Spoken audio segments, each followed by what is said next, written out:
Good evening and welcome to our City Council meeting this August the 12th, 2024. We're going to call our meeting to order. We're going to start out with our invocation led by Pastor Raymond Johns, Jr. with the Catawba Heights Baptist Church, followed by our Pledge of Allegiance with Boy Scout Troop 59. If you would, please stand with me.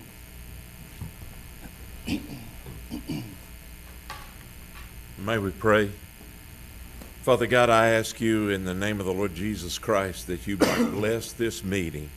I pray that, Father, you will bless this mayor and this council, Father, to be able to have your wisdom to hear what they need to hear and to make decisions that are best for the citizens of this great city of Mount Holly and for the businesses and business owners.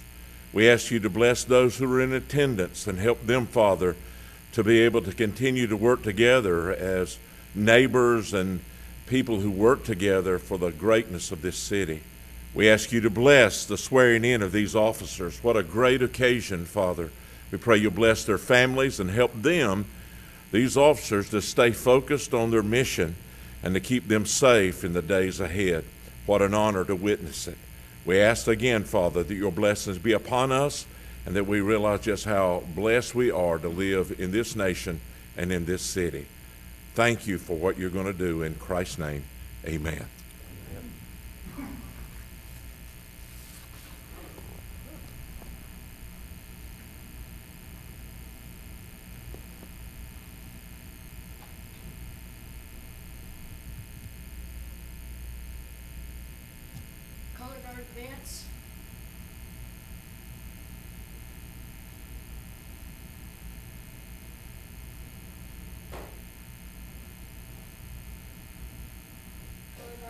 The colors.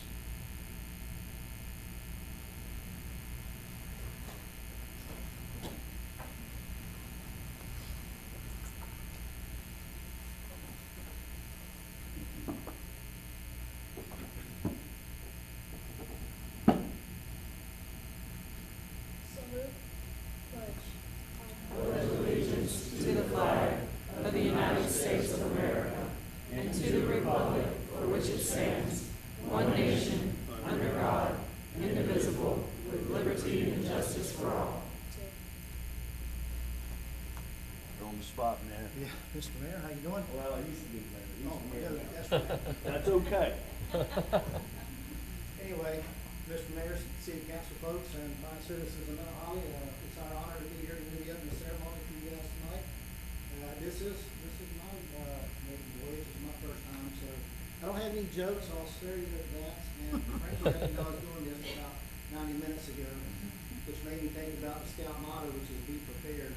I wasn't. So I'm going to expand on that. Debbie reminded us last week that we're in the middle of hurricane season, so it is a good time to be prepared, which I'm sure we all take care of essentials, food, water, medical supplies, but don't forget lights with batteries and power packs or power banks, because nothing says the world's coming to the end except when this thing goes dead and there's no way to charge it up. And another thing to make an unbearable day a little bit more bearable, especially if it's hot, is to have a electric battery operated rechargeable fan. Use those a lot for camping, and they do refrigeration. So again, thank you for having us. Thank you. Thank you, guys.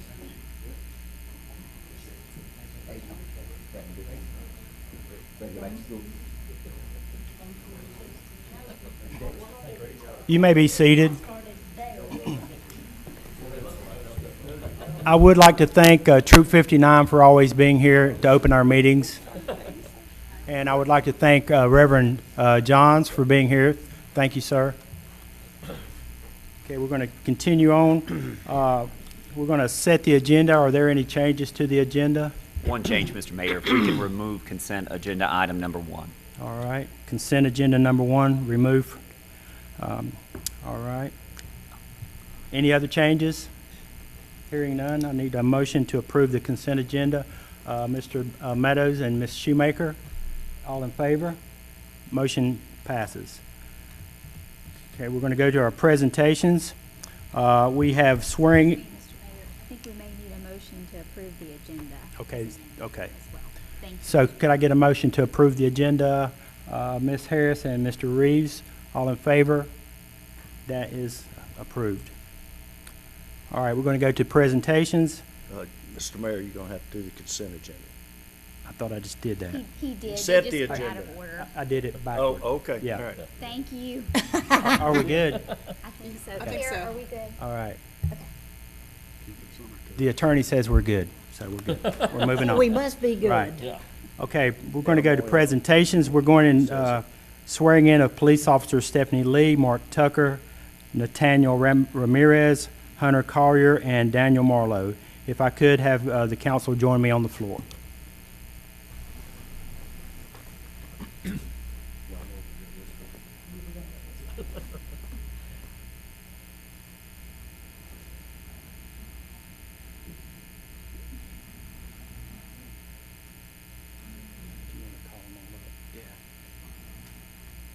Father officers, come on up.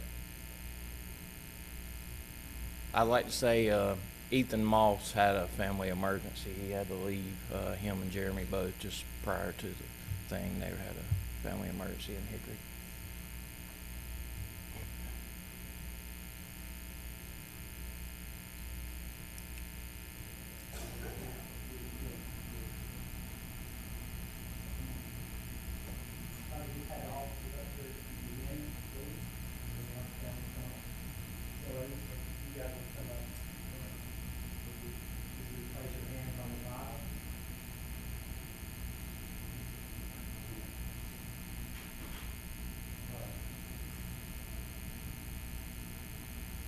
You solemnly swear or affirm that you will be alert and vigilant to enforce the criminal laws of this state, that you will not be influenced in any manner or on any account of personal bias or prejudice, that you will faithfully and impartially execute the duties of your office as a law enforcement officer according to the best of your skill, ability, and judgment.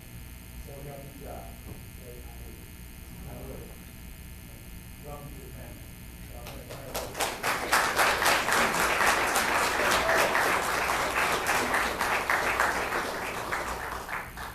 We're fortunate tonight to have these fine officers coming on board with us here, with our family here at Mount Holly. Couldn't be more pleased. Part of my job as the chief is to select the new officers and staff that come on board, and you know, we have a pretty extensive process to make sure that we get the right people in those spots to make sure that we're serving the citizens the best we can here in Mount Holly. Miss Stephanie Lee worked at the U.S. Attorney's Office several years before deciding she was going to be a law enforcement officer in 2023. When she called me that day and asked me to come by, I thought, oh, what she got into. And when she said that she was thinking about being a police officer, that was the last thing I was ever thinking. But the dedication she's exhibited is just second to none, and we're just really glad to have her. Daniel Marlowe comes to us from another agency. He's a traffic reconstructionist. He's got just training after training. He's been a big asset to us already. Hunter Collier, I'm sure y'all know his dad, Travis, that works at the fire department. Has been here for some time. Him and his mom, Brandy, will be swearing him in. Mark Tucker comes to us from another agency. He's just become a firearms instructor. Been an instructor for a while and just become a specialized firearms instructor. And he's bilingual also. Also with Officer Ramirez, so we're adding a lot of stuff that we haven't had in a long time to the fleet, I guess you would say. So real happy to have them. So if the family that's going to pin would come on up.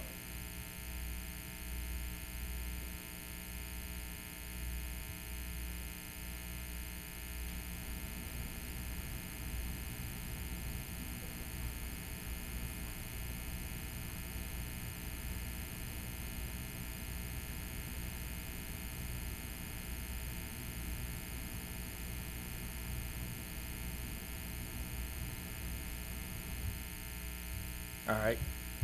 You want to go ahead and pin them?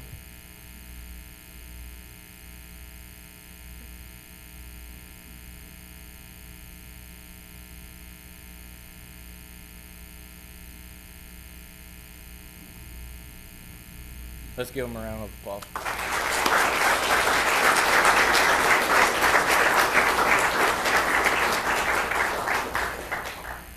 if you would, if you'd like to, yeah, get a photo and then go through and shake the council's hand.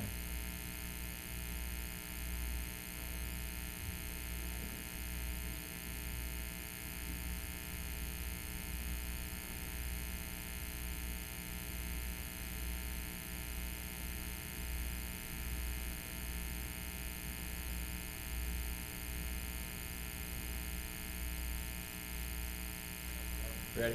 You can go through the line.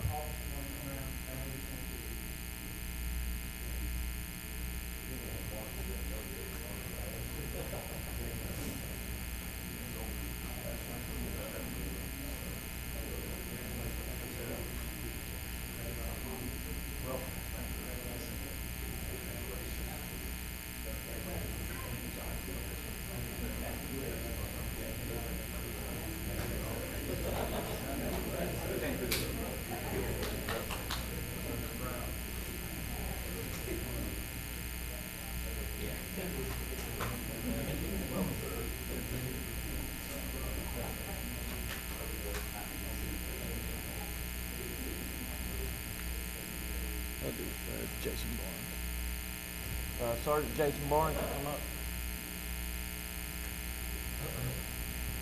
So Sergeant Jason Barnes has achieved his advanced law enforcement certificate. I know y'all have heard this several times, but for the citizens that hasn't heard, this is the highest award that North Carolina Training and Standards awards a law enforcement officer in their career. That's the top of the top. So it takes many hundreds of hours of training on top of BLET, on top of education, on top of years of service, and they don't just hand these out. So it's a major achievement when they do have one of these awarded to them.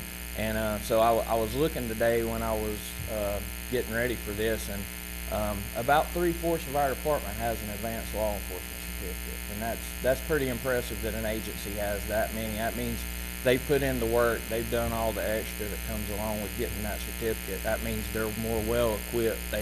If nothing else, they've heard all the training and they've been there and participated in it. So we're really thankful for that. And I would say probably the 25% that we have that doesn't have it, there's a threshold you have to meet just time in general before you can even apply for one. So that's probably our other 25%, but we're really proud of him.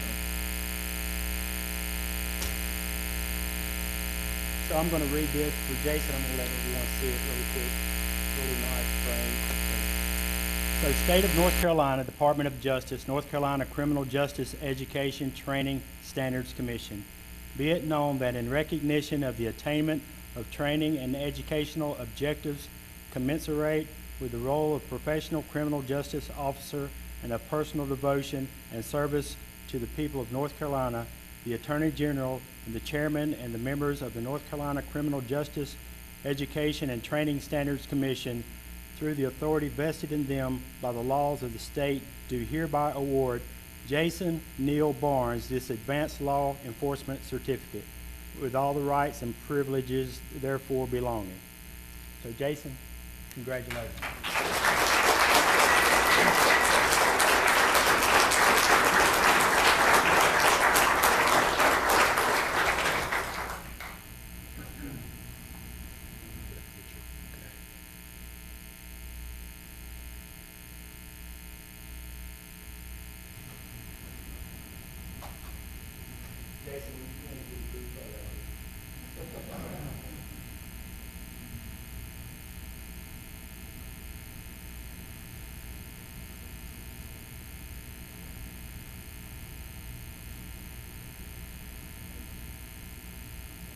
If Sergeant Jerry Arthurs would come up now.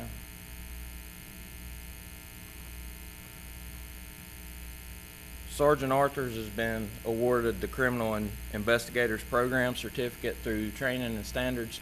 They have a couple different programs that you can apply for once you've completed multiple hundreds of hours of training. So it's a little over 400 hours in addition to any other training that he's had that's specific to criminal investigations that makes him a little better equipped to do his job and to face the challenges of these new complex investigations we're having now with all this technology and stuff. And so when I was looking at that today, over the past year, there was 54 of these that were awarded from the state. Out of 509 agencies and 20,480 officers, there was 54 of these awarded. And we actually have another investigator in our division now that possesses one already, so that's pretty impressive, but we're proud of him as well.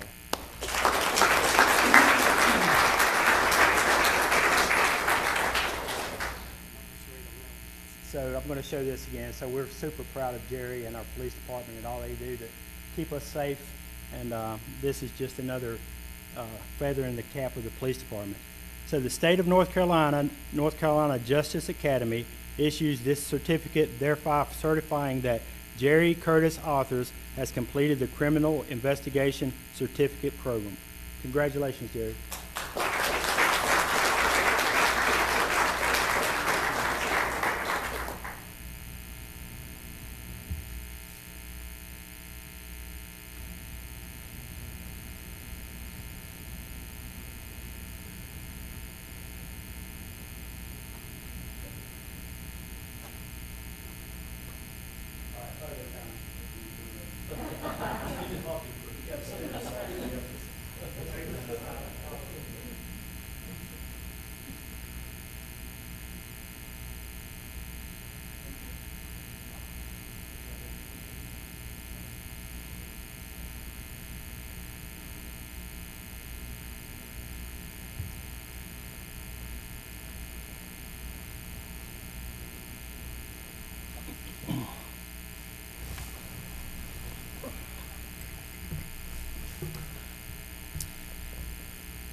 Okay, on our presentations, we're going to go into number 4, presentation from the Small Business and Technology Development Center, Anna Jackson.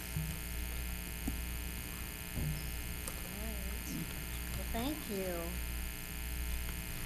What an honor. Get this going. And if you'd be sure and just talking to the mic, please. Thank you. I will need to do that for sure.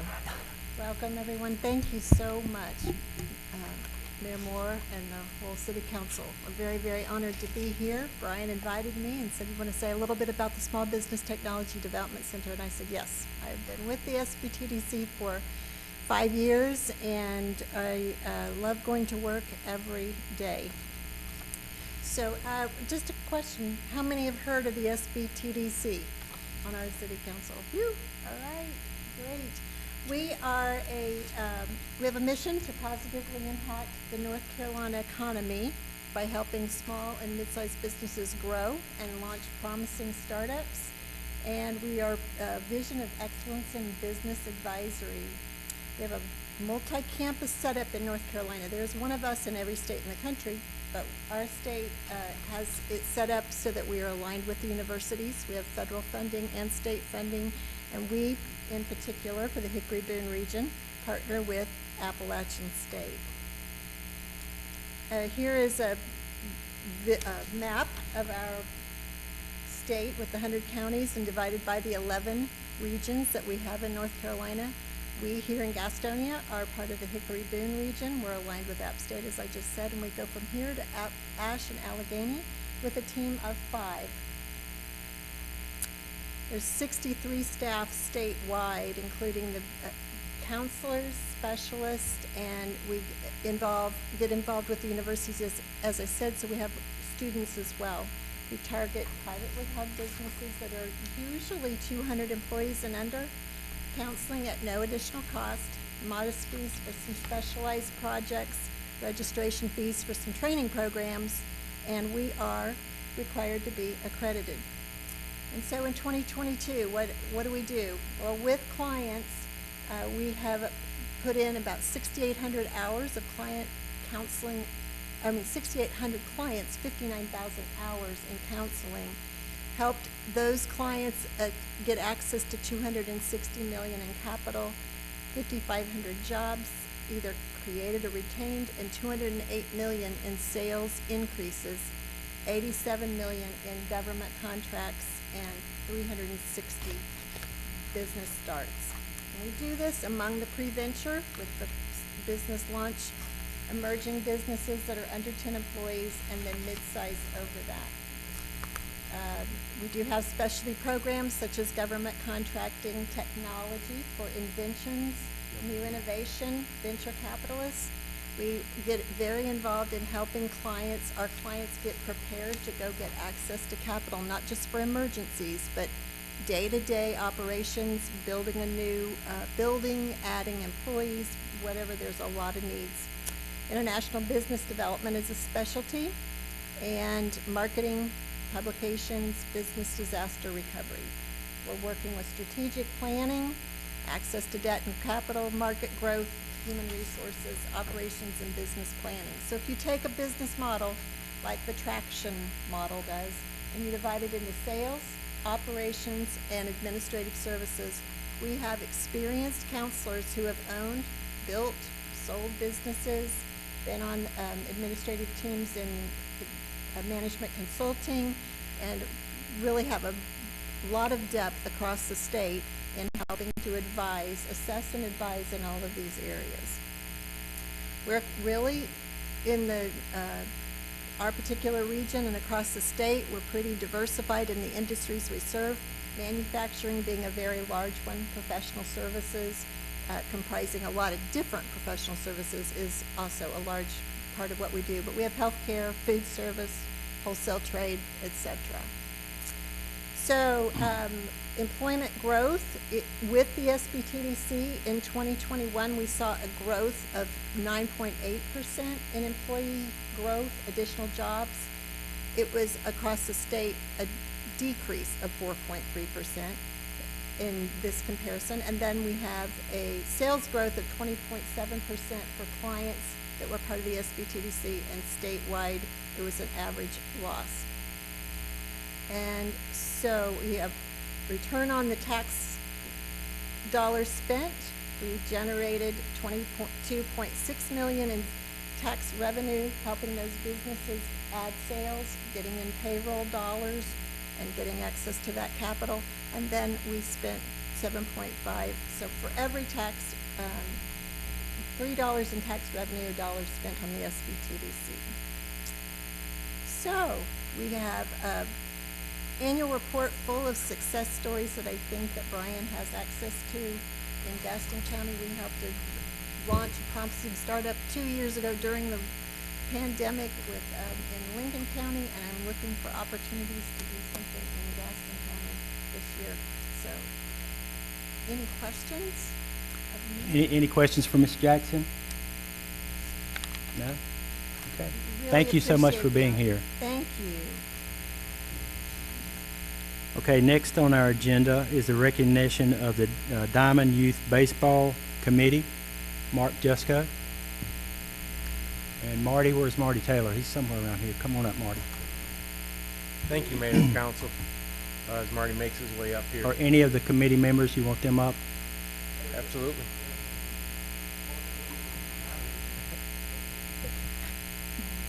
Darrell, Chloe. Yes. Chloe. So the City of Mount Holly and the Mount Holly Athletic Association hosted the 12U State Diamond Youth Baseball Tournament at Tuckasegee Park from July 12th to the 18th. The tournament was very successful, with our out-of-town guests complimenting the look of the park and the overall how the tournament was run. This could not have been accomplished without this committee. We started meeting probably twice a month since last October and November, talking about the tournament and planning for it. And also the countless community volunteers that helped us out with, working the gate or working the fields or helping out with everything. I'm just going to call the committee members by name. Councilwoman Phyllis Harris, Mount Holly Athletic Association members Marty Taylor, Greg Blackwood, Jess Thompson, and Becca Abernathy, who cannot be here tonight. Parks and Recreation Commission member Marshall Huffsteller, and staff members Darrell Wilson and Chloe Clary. And again, we could not have done this tournament without this committee and without the many volunteers that we had. My name's Marty Taylor. I just would like to thank the city for getting behind us with this thing. I've talked to the mayor to fill us a lot. Our community did come together. Other foundations helped us out with this. It's a big endeavor. We have a lot of moving parts. The daytime, the games changed from night to day due to rain a couple days. We had people show up and be able to still put these games on early in the morning. And everything went out well. We just had nothing but rave reviews the whole time. They want us to put on another one. I don't think it'll be next year, but we'll look to do it in the future, and hopefully we have the same amount of support that we had this time. We appreciate it from the MHAA, and all of this, everything that's raised from the MHAA goes right back into youth sports in Mount Holly, whether it be the Mount Holly Parks or whether it be something that Mount Holly Junior High needs or another sports organization, just anything for the children, even so much as sponsoring children that can't make it. So we do appreciate the city being behind us as much as y'all have been in the years past. This year has really showed it, and thank you so much. So I just wanted to mention that Tuesday that we were down there, the rain came, and I think everyone down there was soaked to the bone, but it was just, like you mentioned, a group effort. If there's anyone in the audience, I know there's some people out there that helped volunteer. If you'll stand, please. I see some Blackwoods back there in the back. I'm sure they helped out somehow. So they're gonna wave. You're right. There we go. There's Rob. So it just took a team effort for this to happen, and there was compliments everywhere. And the city really appreciates what you guys do on a daily basis, not just for the tournament, but you work hard all year for our youth and for our city, and you put it, like you said, you put everything back into it. So we really appreciate that. Anything else? All right. Thank you, guys. Thank you.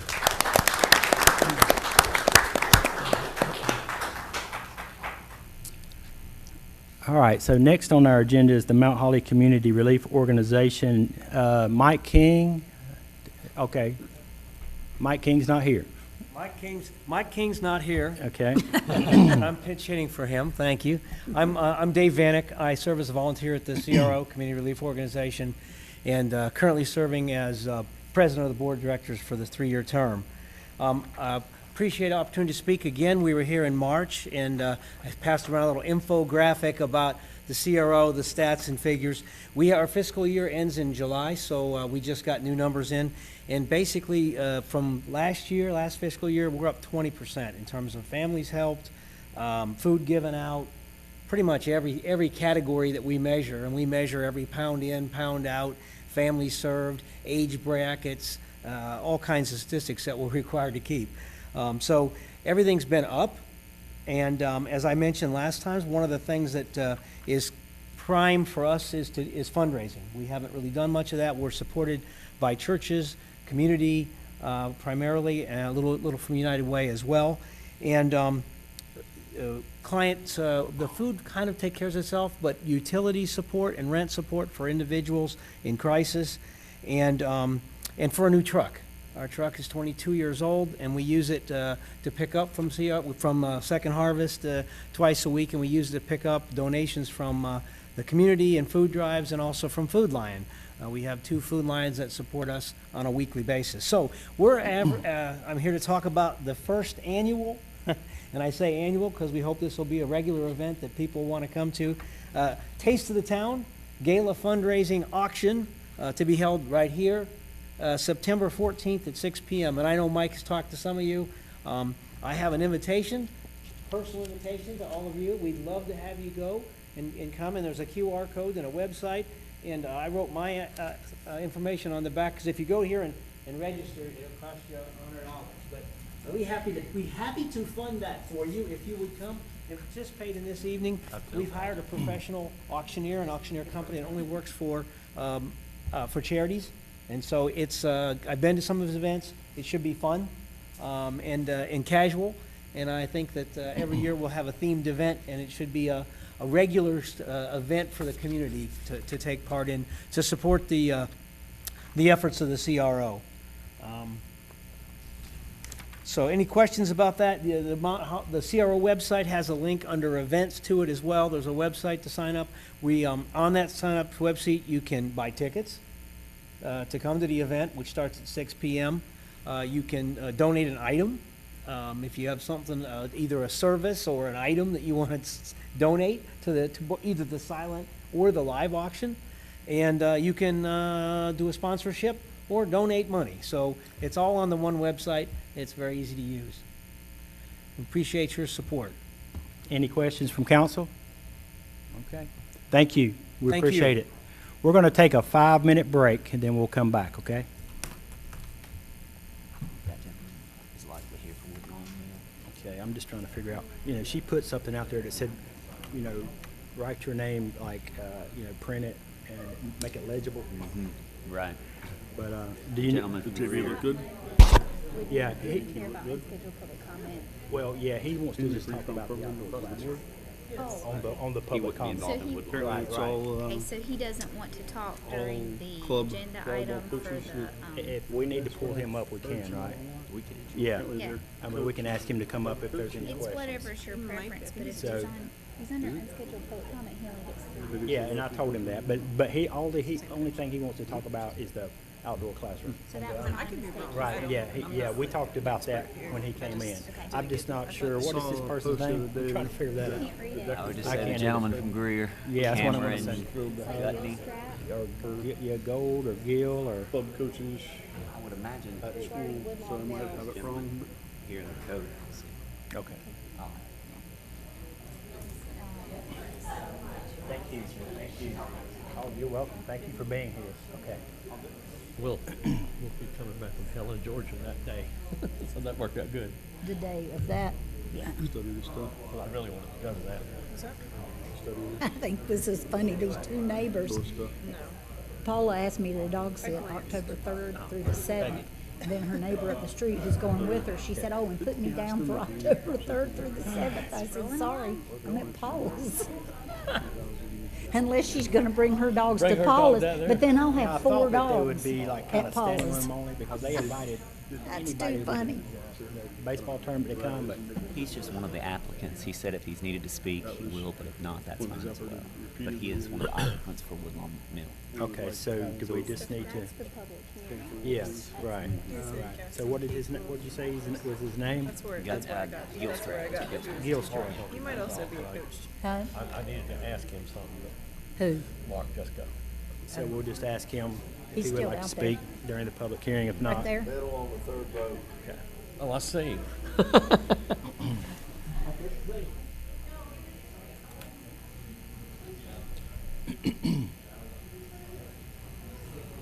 Let's They get- talked to Mark, but I think everybody left because they were good. Right, right, We got a few people out. right. We'll get him back up and we'll get rolling. 'Cause who knows? Why'd the microphones go off? I don't know. Mine's on. I hear yours. Tap it. I heard it. If you need to talk, you can talk into Kenneth, and then we'll just let them know to fix it. Did you press your button? Maybe he also coaches. I think the light should be on regardless. Yeah, the green light should be on. Hello, hello, It's hello. definitely a tech issue, for sure. Yeah. All right. I'll talk loud. I'm gonna have to share mics if I say it.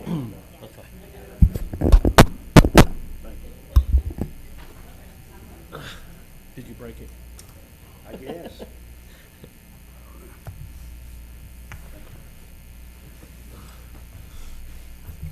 Great, too.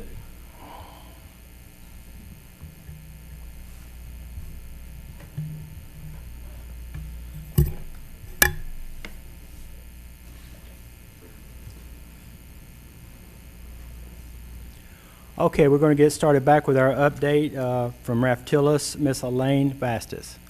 Good evening. Thank you for having us. We are here today to give you an update of the rate study.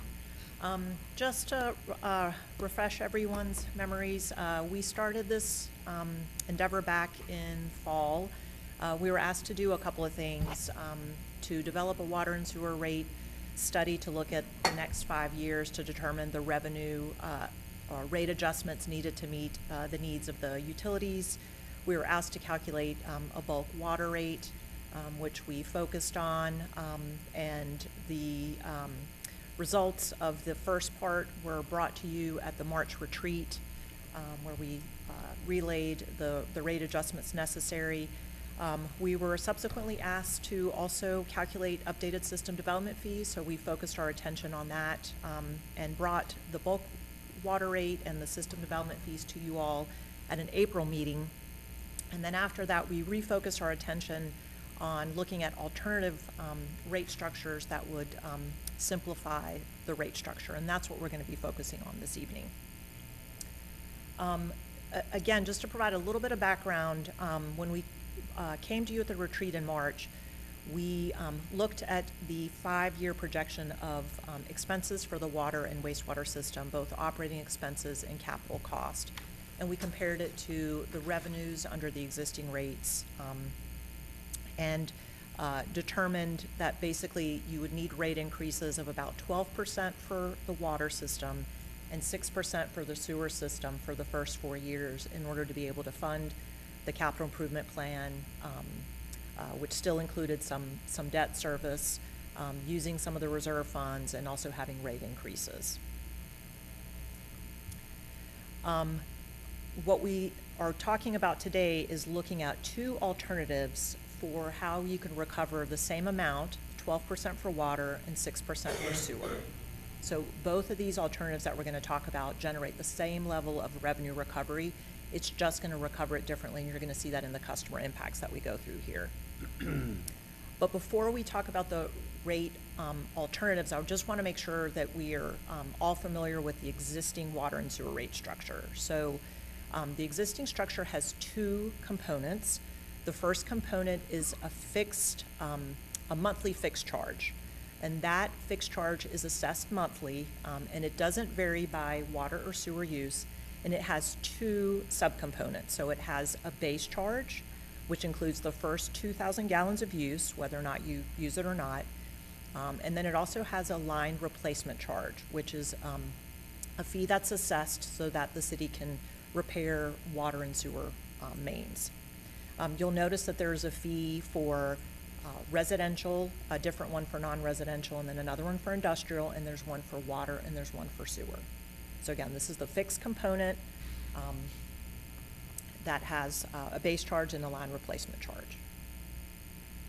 Then we have the volumetric component for the water and the sewer rates. It's an inclining tiered structure mostly. You'll see for residential, there are 3 tiers, and those 3 tiers are the same under water and sewer. So you'll see that the first tier is for use that's between 2,000 and 6,000 gallons. Tier 2 is 6,000 to 10,000 gallons, and then Tier 3 is greater than 10,000 gallons. And of course, there's a rate for each of those tiers.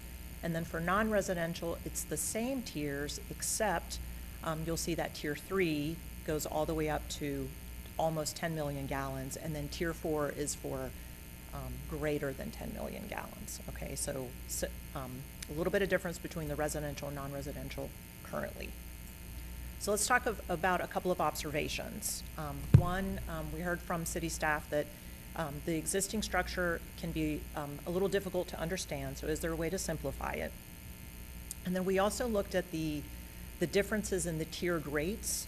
So for example, when you look at the water rate for Tier 2 is $4.84 compared to Tier 1, that's really only a 7% difference. And then if you look at the Tier 3 to the Tier 1, that's a 14% difference. Usually when you have inclining block rate structure, you want those differences to be greater because you're trying to encourage conservation. So there isn't a lot of differentiation in those tiers to begin with.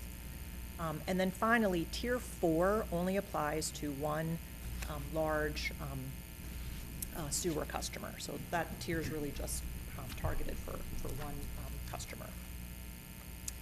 Okay, so getting to the alternatives, there are 2 that we have modeled for you to review.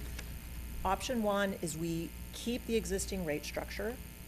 We simply do an across-the-board 12% for water and 6% for sewer for all the components except for the water line and sewer line replacement fee. So that one we're going to keep where it is, but the rest we're going to increase 12% for water and 6% for sewer. Option 2, for the fixed components, we treat it the same as under option 1. So we're not changing that structure, but we are increasing it, again, 12% for water, 6% for sewer, except for the water and sewer line replacement fees.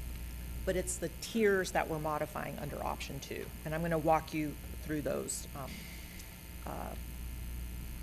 modifications. So if we look here, option 1, we have the 3 tiers, and these are the rates if we apply the 12% for water and then the 6% for sewer. And this is for residential. We're focusing on residential first. Option 2, we are suggesting that tier 1 be modified from 2,000 gallons to 5,000. So we're dropping it from the 6,000 to 5,000. And the reason we chose 5,000 is about 78% of your residential bills will fall within that category. So we wanted to, again, kind of incentivize some conservation, but recognize the fact that we would impact fewer customers if we narrow that down and have a lower tier for, a lower rate for tier 1, and then a higher rate for tier 2, which is about a 36% difference. So again, that's incentivizing that conservation and making those tier differentials greater. And then for sewer, for residential, we're option 2 gets rid of the 3 tiers and just goes to a straight uniform. And many on the sewer side, you typically see a uniform rate structure. So that's residential, and we're going to kind of walk through the impacts to residential, and then we're going to look at the impacts to non-residential. Okay, so continuing looking at the residential impacts. This is the combined water and sewer bill for residential customers. So what we're looking at here is this means we're looking at the fixed component, both the base charge and the water and sewer line charge plus the volumetric charge. And so what this will show you is, first, if you kind of focus in on column E, that shows you the differences from the current bill to the proposed bill under option 1. And that's for different usage. So for example, someone who uses no water or sewer use, because of the increase in rates, they would still have a 6.4% increase to their bill. Then you'll notice if you go to the middle, 5,000 gallon bill, which is the average residential customer, under option 1, they'd have a 7.3% increase. And then if you look at a customer that uses 10,000 gallons, which would be more of a higher user, their impact would be 7.8%. So the first thing to notice under option 1 is that variability in those percentage changes is not that different. You're going from 6.4 to about 7.8, so not a lot of differentiation. Now let's compare that to column H, which is the difference in the bill under option 2. So here you're going to see much more variation, because if you look at someone who uses 0, they're going to have that same 6.4%. If we look at the average residential customer, they're going to have slightly higher increase under option 2, so they're going to have a 7.8% increase. But if you look at someone who's a higher user, they're going to have an 11.4% increase. So the main takeaway from looking at the residential impacts is for lower users, there's not very much difference between either staying with the existing rate structure or modifying it. It's those higher user residential customers that will have an impact under option 2 compared to option 1. Okay, so how many residential customers may be impacted? I'll remind you, a little over 90% of your customers are residential. And so you'll see here what we try to do is break out how many customers would be impacted, and we could really look at bills is what we're talking about. So almost 30% of your customers actually never get out of that minimum. They use 2,000 gallons or less. So they're indifferent to option 1 or 2. It's going to have the same impact. Those between 2,000 and 6,000 gallons, that's where you begin to see a little bit of a difference. Again, as someone creeps into using above 5,000 gallons, they're going to have a little bit more increase under option 2 than under option 1. And you really see it for those using greater than 6,000 gallons. So about 15% of your customers, those are the ones that use greater than 6,000 gallons, are going to have a larger increase under option 2 than under option 1. So that gives you a little bit of the magnitude of how residential customers may be impacted and how many of them. Now I'm going to move on to non-residential customers, because here we're going to kind of see the opposite. What we're recommending for non-residential is, you'll remember, non-residential has 4 tiers for both water and sewer, and we're recommending that both of those go to uniform. So we'd have a uniform rate for water, and then we'd have a uniform rate for sewer, with one exception, since we have the large A&E is the customer that falls into the 4th tier, we'd maintain that rate at that 4th tier for them, so they'd have a separate rate. So let's see what happens when we look at the customer impacts. This is a similar chart that shows you the percent change in the bill. Again, if you look at column E, under different usage levels, less variability. So here it's showing between 7 and 8.3%. But what you'll notice here, well, that's pretty consistent under option 1. If you look at option 2, you're going to notice the opposite of what we saw for residential. So here what's going to happen is a lower non-residential customer is actually going to have a greater impact under option 2 than option 1. And the reason for that is because we're going to a uniform rate, that rate pretty much has to kind of be almost like the average of what all 4 tiers are now, and so a lower user is going to have a greater impact. You're going to see the opposite for a larger non-residential customer. They're going to have a lower impact under option 2 than they would under option 1. Anytime you're looking at rate structure changes, some customers are going to be impacted favorably and some not as favorably one time as you implement this change. So just trying to kind of highlight some of those differences. So if we look at how many customers may be impacted, again, non-residential customers, surprisingly, you have quite a few that still stay within that low, within that minimum. And then it's really that middle tier, that between 2,000 and 10,000 gallons, 22%, that are going to have the largest increase under option 2 compared to option 1. So those are the ones that are going to be impacted the most.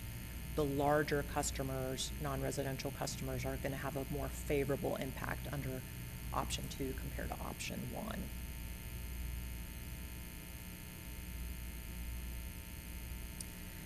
Going back to residential, if we compare the current bill for the average residential customer using 5,000 gallons, again, this is the combined bill, and then we show you what the bill would be under option 1, and then option 2, you'll see there, a little over 30-cent difference between option 1 and 2 for the residential customer. It kind of shows you how you compare with Charlotte and then, Gastonia.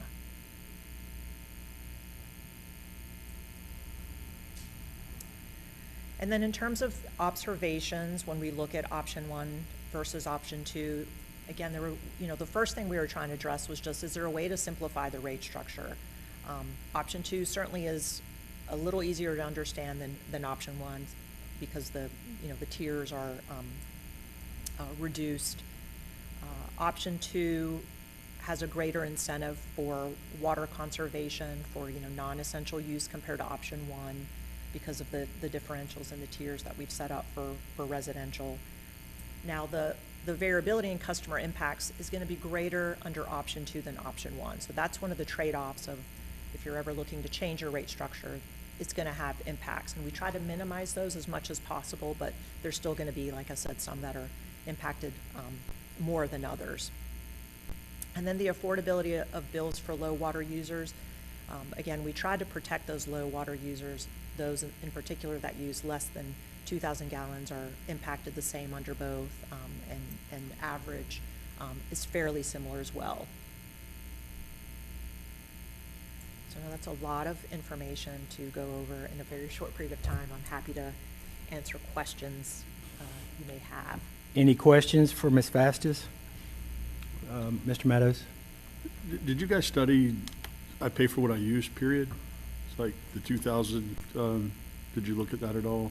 Or was the 2,000 always a benchmark period? We always wanted to just keep the 2,000 in the minimum.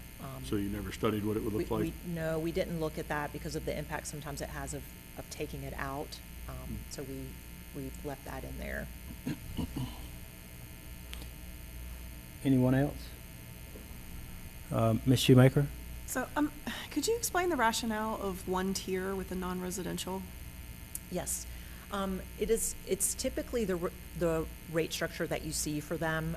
One of the reasons being, usually they're using what we call like essential water use because it's for their business.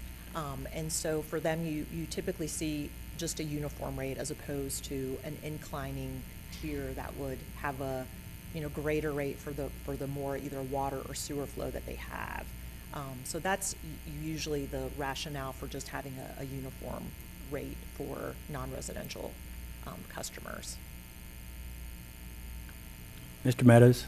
I don't know if you'll have this information or not, but I saw A&E basically stayed the same, the tier 4, but we also had the bulk rate, and there's kind of considerable difference between those two.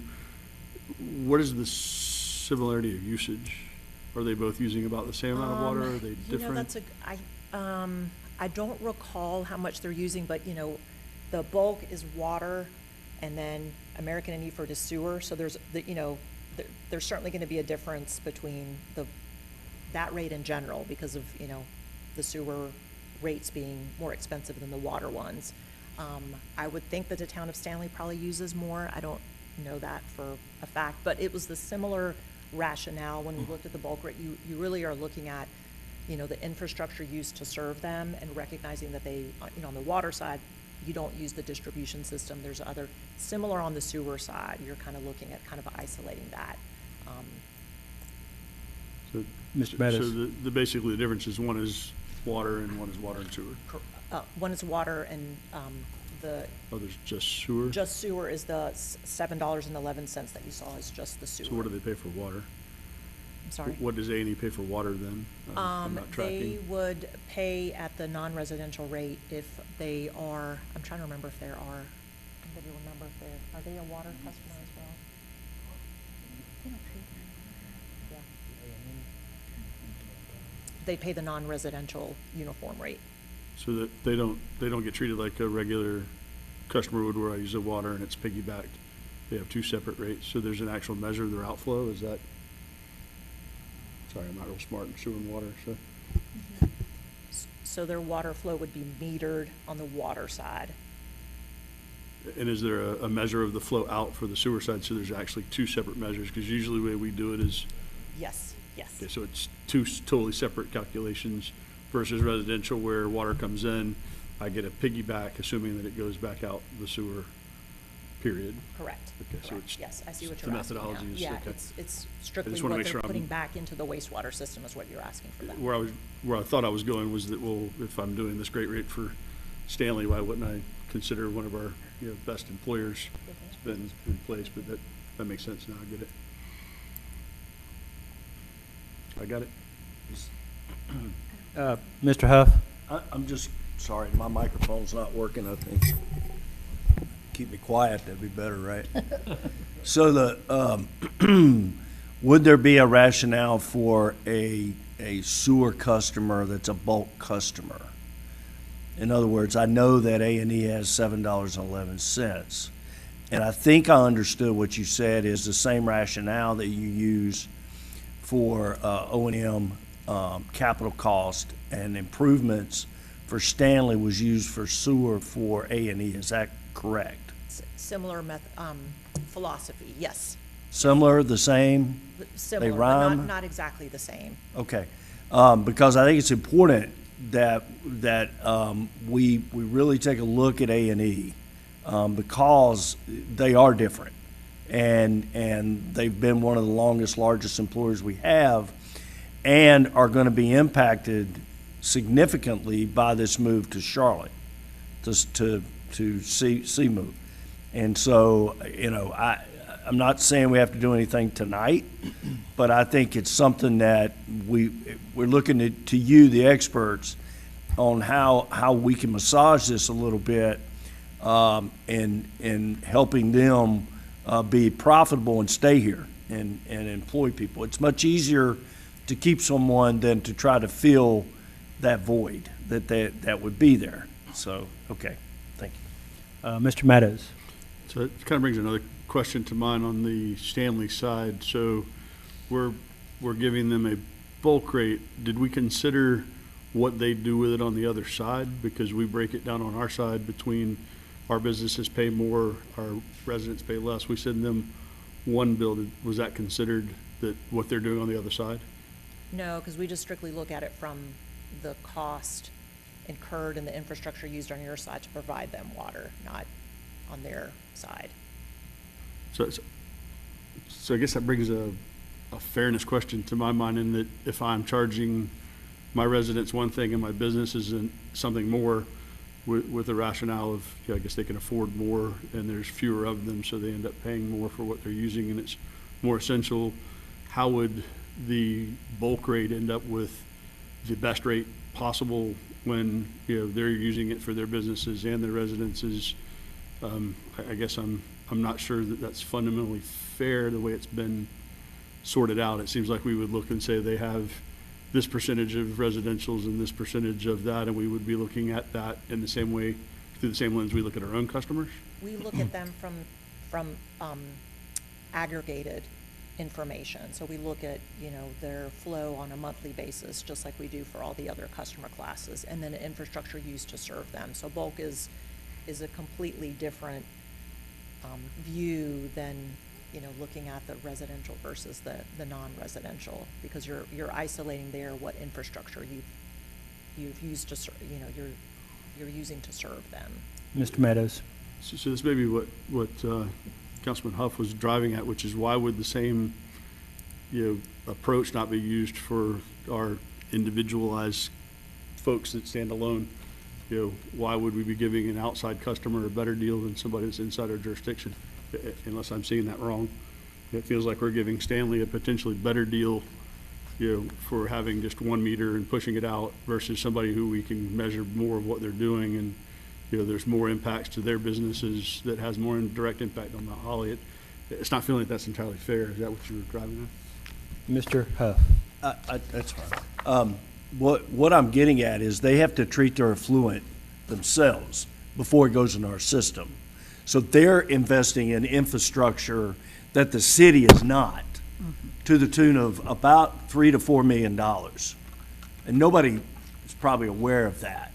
And so the city is not providing that capital input to a customer that is being treated completely differently on how they have to treat their waste, and I'll call it effluent, before it goes into Charlotte's system. So by that rationale, we need to look at how they're paying more than any customer is already, and how they should be treated differently because of that. It's not because they're a corporate, it's just whatever you want to call it. It's not that. There's actual reason why we need to, as a city, consider that in some way when we're setting a rate for them that's higher than a neighboring city. And I think the rate for Stanley is fair. That I'm not alluding to that. What I'm alluding to is our own customer in our own city that employs 2,000 people is not being treated as fair as Stanley is. If you looked at it just from the outside, okay?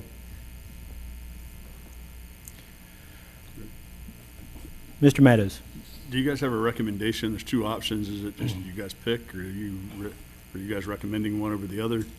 We're not recommending one or the other. It's because it's, we were asked to look at something that simplifies the rate structure. So if the preference is to simplify it, and you're willing to live with, the one-time impacts it has on customers, then that's, your decision to make. These are two viable options, but we're not recommending one or the other. So I have an opinion after seeing the presentation, having read through it, is that option one, I think, has the most uniform impact on our users as a whole. It doesn't feel like we should necessarily penalize those that have whatever reasons. Maybe they've got 5 kids they have to bathe, and that's why they use more water. Just feels like there's a more uniform impact to all of our customers with option one from what I've been exposed to today. Well, I'll mention that there's a lot of options, there's a lot of numbers, and this is something that, it's up to council. We can continue to work on this, at a work session with Mr. Huff's observation with A&E, which I totally agree with. We need to look at A&E's, their rate structure and how that works. They've been around for over 130 years in this town, and we're in one of the buildings they built. So that's something that we really need to look at, and we just need to look at this, in my opinion, a little closer. There's just a lot of numbers, a lot of moving parts with this, but that's just my thought. Mr. Huff?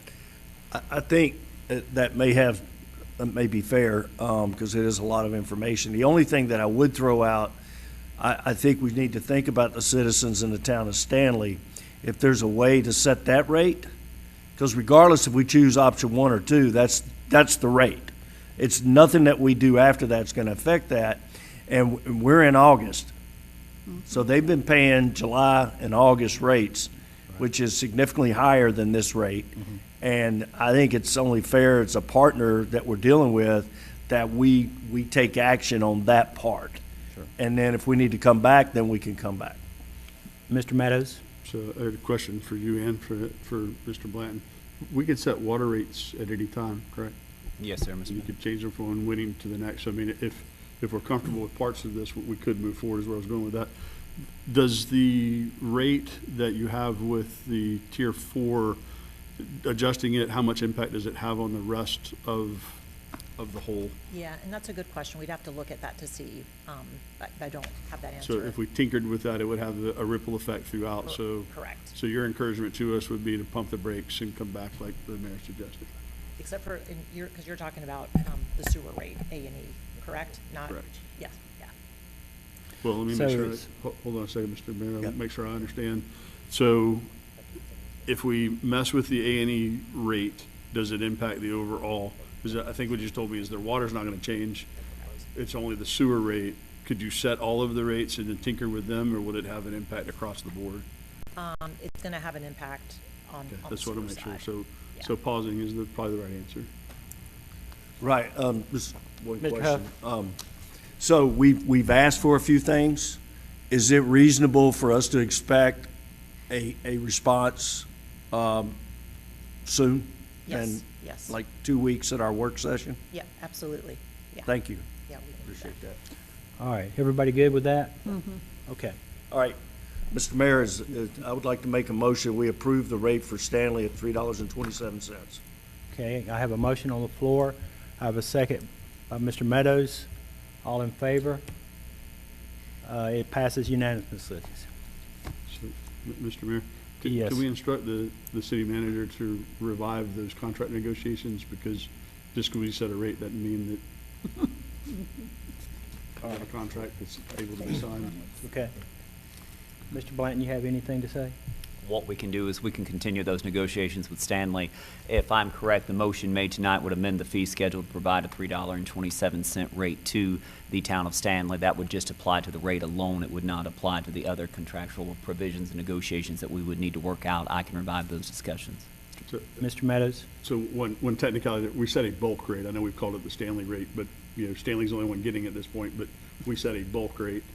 We have to get a contract with Stanley now to offer that to them, where we haven't had one for quite some time and need one. Ms. Anders?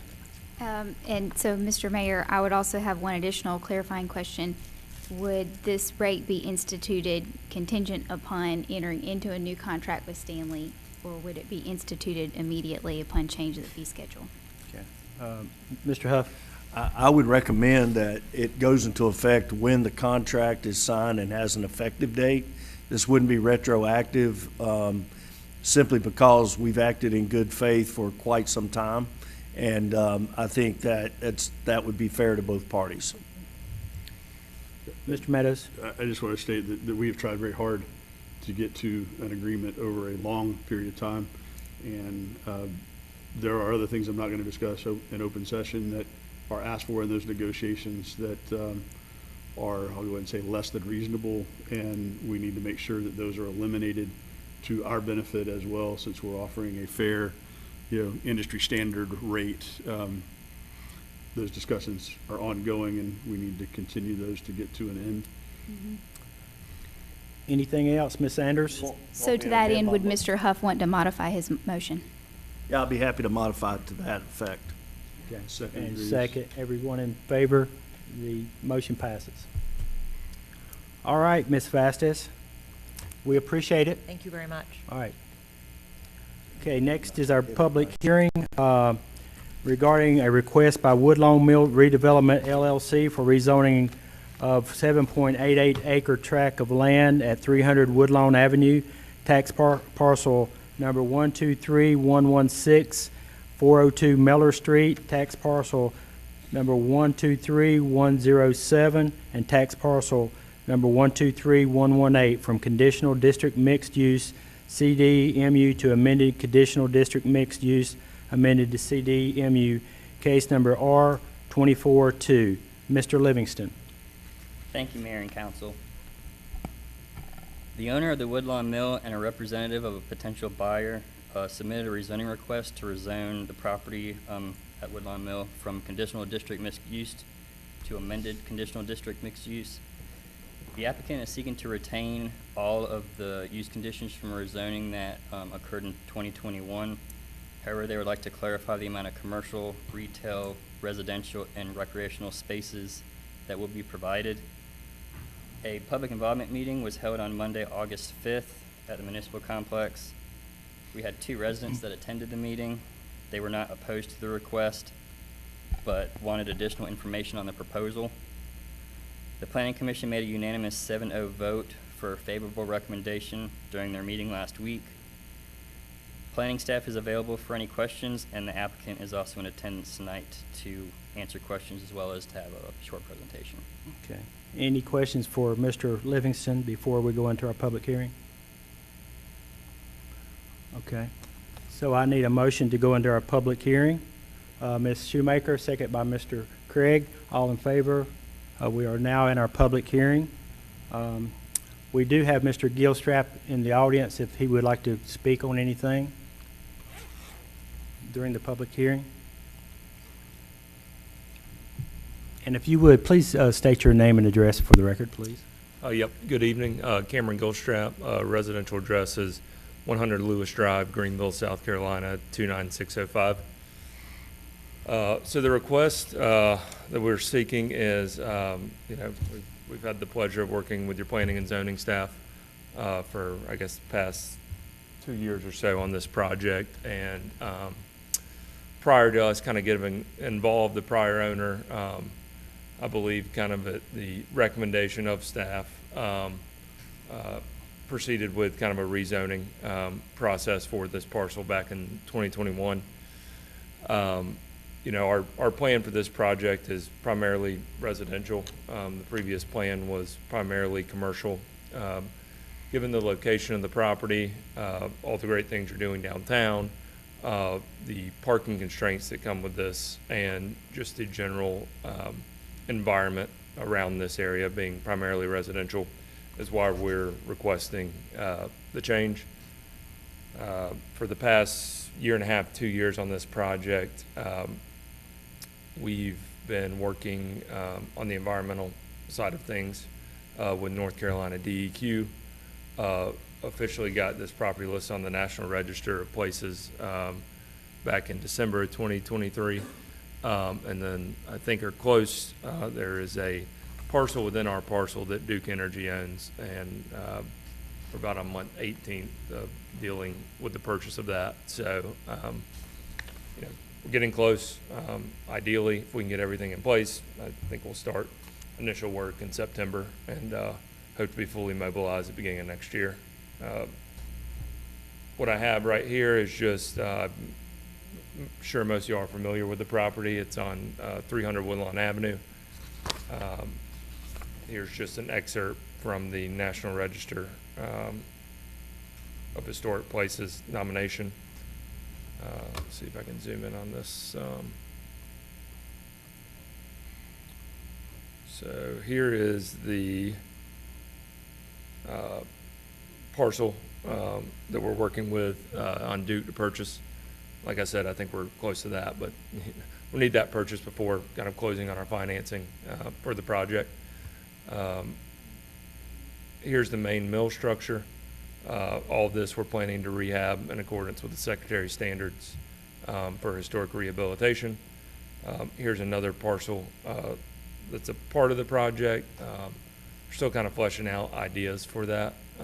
It all sits in a floodplain, so possibly parking, but not foreseeing any vertical structures in that area. As of now, this is just some more information on the history of the site. And here are a couple of our civils working on some site plan modifications on this. So the parking is proposed to go on Meller Street on the back side. It's a tight site, so that's option one. And then option two is proposing kind of a one-way flow of traffic for that area. So still working with Greg and his team on this. But overall, here's kind of the general layout of the property. The main historic mill building will be, right now I think this plan has 62 residential apartments, a mix of 1-bedroom, 2-bedroom. And then up on this corner, this is what's the old red cotton warehouse, kind of at the north end of the site. That's where we're proposing our commercial space for the project. And this outdoor area, I believe it's referenced as kind of recreation space in the planning and zoning packet. It would kind of include this pool and cabana area. This is just an enlarged plan of what I just showed you. So yeah, that's kind of where we are right now. Like I said, we're busy wrapping up another project in South Carolina through the end of last year. So that's, about 50% through construction. Similar mill rehab. That one's a little bigger. It's 141 apartments and 20,000 square feet of commercial. But now that we've kind of handed that off to our internal construction team, we're, fully focused on getting this underway. So happy to answer any questions you may have. I may not know the answer to them right now, but, we can work to get back to you on certain things. Any questions from council? None. Mr. Just a comment. Okay. So just want to say thank you for being diligent and working on this for so long, having been around the tax credit industry for a minute or two along the way. The fact that you guys have stuck with it and carried this through, what we'll end up with is a fantastic project in the end, and I'm excited about that. I appreciate that. We're looking forward to it. Thank you. All right. Thank you, Mr. Gilstrap. We have no other, anyone else signed up for a public hearing. So I need a motion to go out of our public hearing. Mr. Huff and Mr. Reeves, all in favor? We're out back in our regular meeting. Would anyone like to take action on this? Mr. Meadows? Move approval. Second by Mr. Huff. All in favor? The motion passes unanimously. Thank you. Okay, we're going to go to our public comment at this time. Our first person signed up is Mr. Gary Brinkley. If you'll come up and state your name and address for the record, please.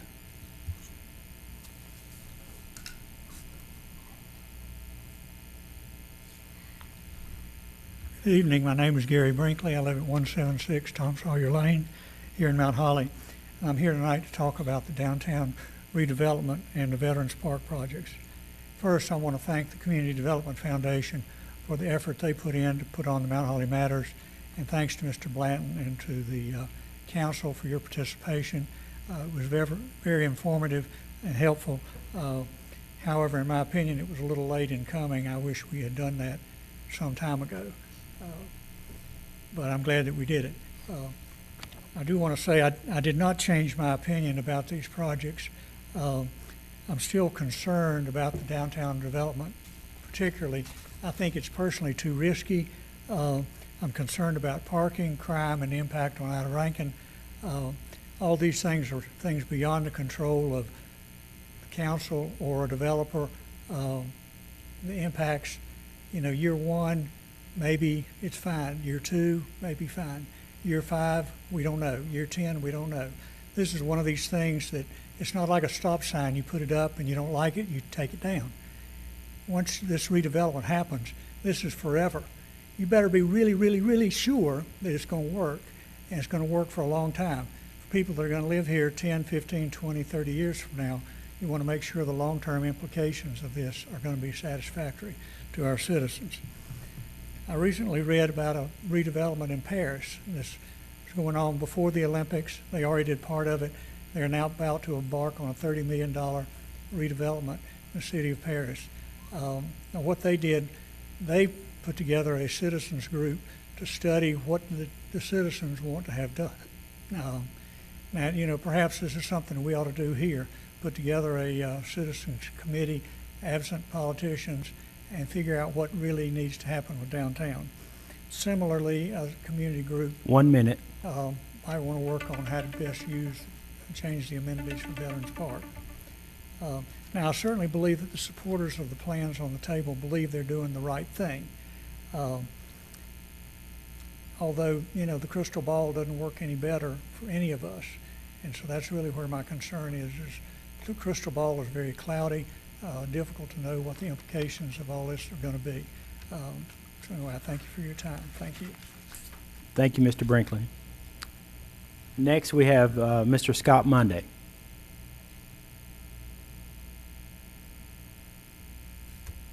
Good evening, Mayor, Council. Again, Scott Monday. I'm with NVR Ryan Homes. And you may recall at last month's rezoning hearing for our South Haven project, Mayor Moore asked us to partner with Catawba Heights Elementary for the purposes of creating an outdoor classroom, which was a great idea. We appreciate the idea, and I'd just like to report tonight that I feel like we've made very nice progress on that front. In the last several weeks, we've had an opportunity to have several introductory conversations with the Gaston County School Administration. We've had an opportunity to meet with the Catawba Heights Elementary principal to exchange ideas and actually scout locations, and the mayor and the city manager were gracious enough with their time to attend the meeting as well. So next steps, I would say, it would be to identify and kind of hone in on the specific footprint for the outdoor classroom. We intend to do that a little later this fall when we have cooler temperatures and some of the understory in the woods where the outdoor classroom will be located has died back a little bit. We've got a little more maneuverability, a little more friendlier conditions to explore that. So that'll be the next step, as I said, a little later this fall. So in short, I'd just like to report that I think we're off to a good start on what I hope is a very excellent project for the school and kind of a neighborly project. So I'll be happy to answer any questions on that. Well, we'll have to do that later on. Okay. You're- Oh, we do? Yes, Okay, right. got it. All right. Well, thank you. All right, thank you, Mr. Monday. Next is Mary Moffett.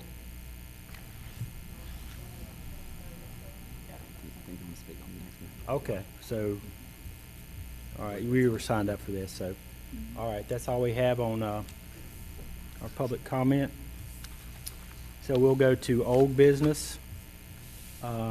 With our continued discussion regarding the YMCA partnership. Mr. Blanton. Sure. Thank you, Mr. Mayor. As you guys know, we have been talking with the Y for some months now about what a potential partnership would look like in regards to a joint YMCA City of Mount Holly gymnasium. Last week, I sent out to council renderings of what that could potentially look like, and the Y has provided 3 options for this particular project. Those price estimates are before you tonight.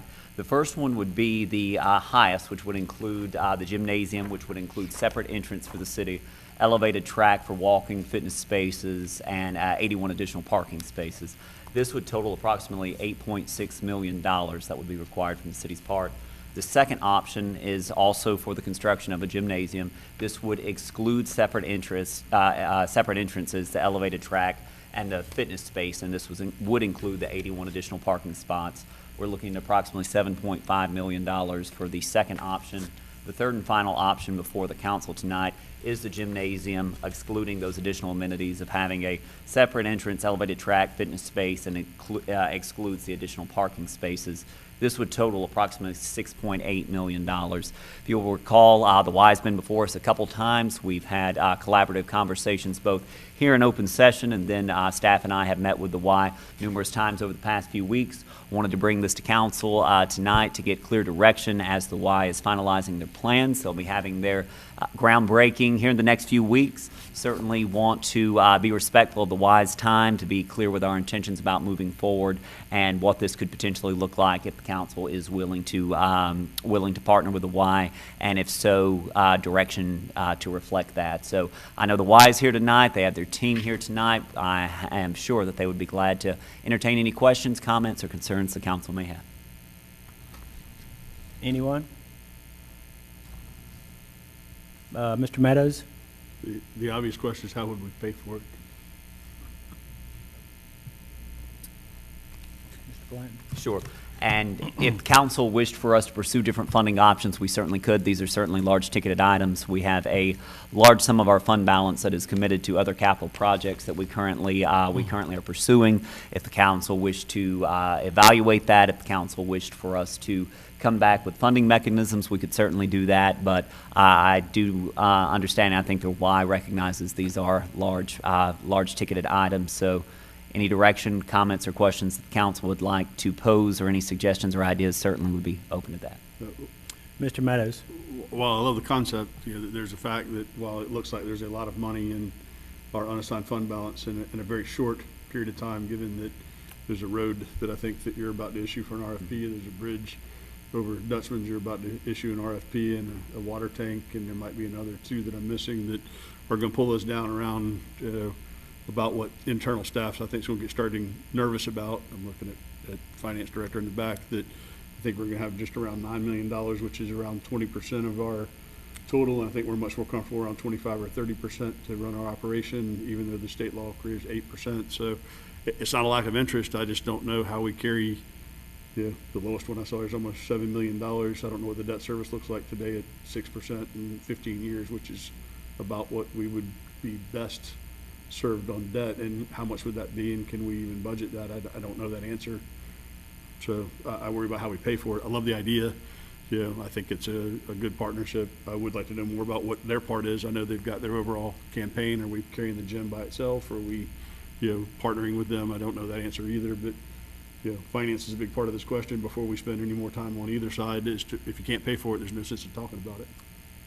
Mr. Craig? The timeline on making the decision, when we'd have to have that timeline, because I'd like to definitely pursue it, of course, but just look into financial options a little bit deeper. And also to follow up on what Councilman Meadows said about the collaboration, what that looks like a little bit more in depth as well with this price tag.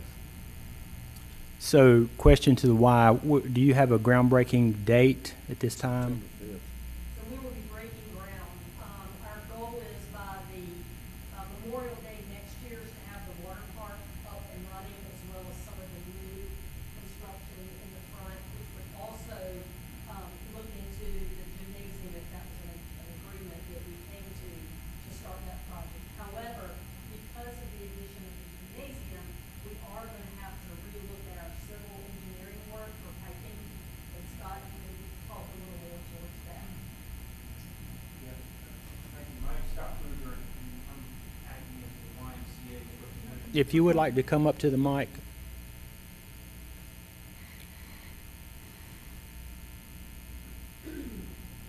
Good evening. My name's Scott Kruger, and I am the YMCA's representative project manager for this project. And so we have what I would consider a pretty fully vetted plan that is actually in for plan review right now, that includes an addition and a renovation and some additional parking for the YMCA's project. And so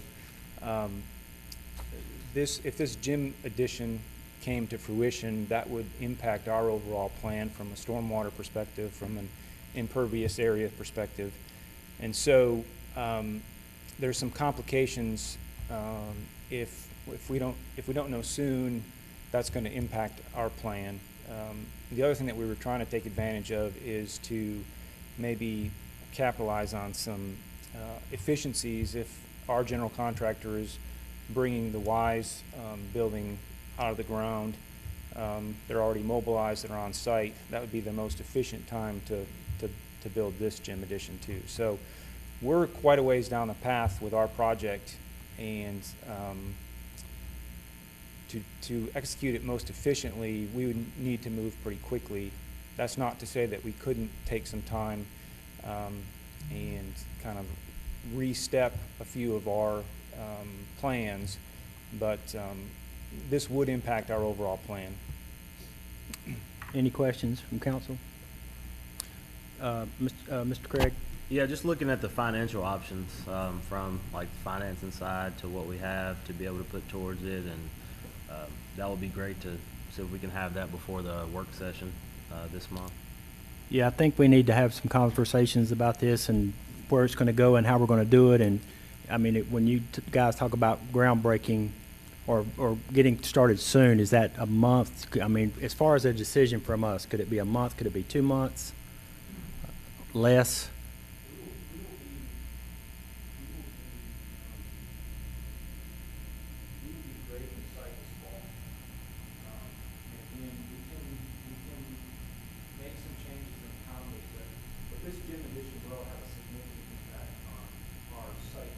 Sure.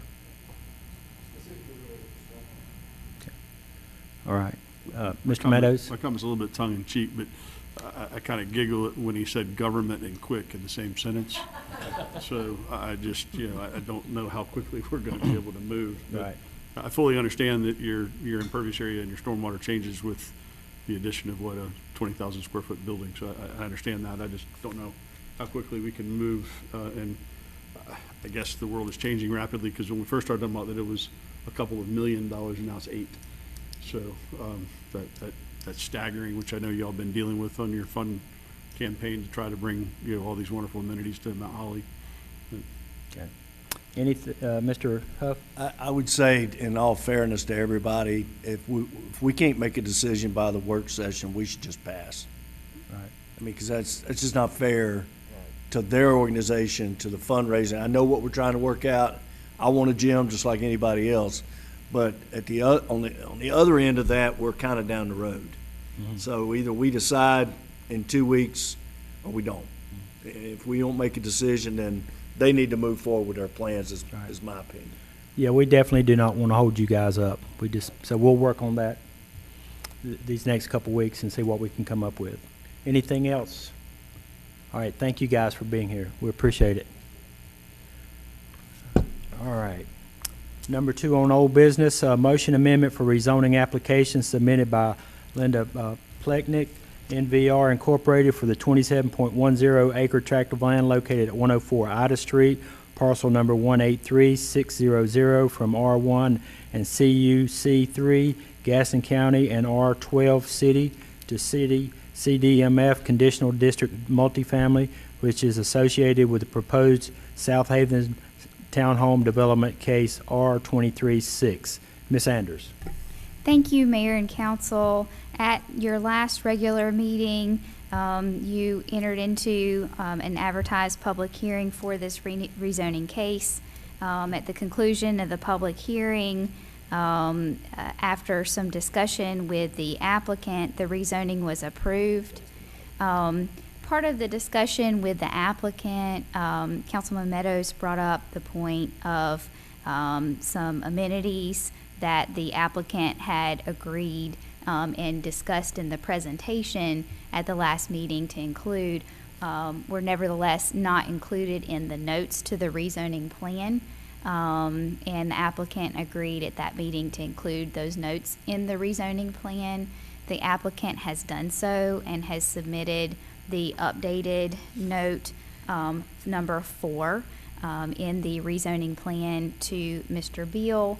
This was submitted to you as a part of your agenda packet for your consideration. So this would be an opportunity to amend that motion to approve the rezoning plan with the additional note 4 as amended.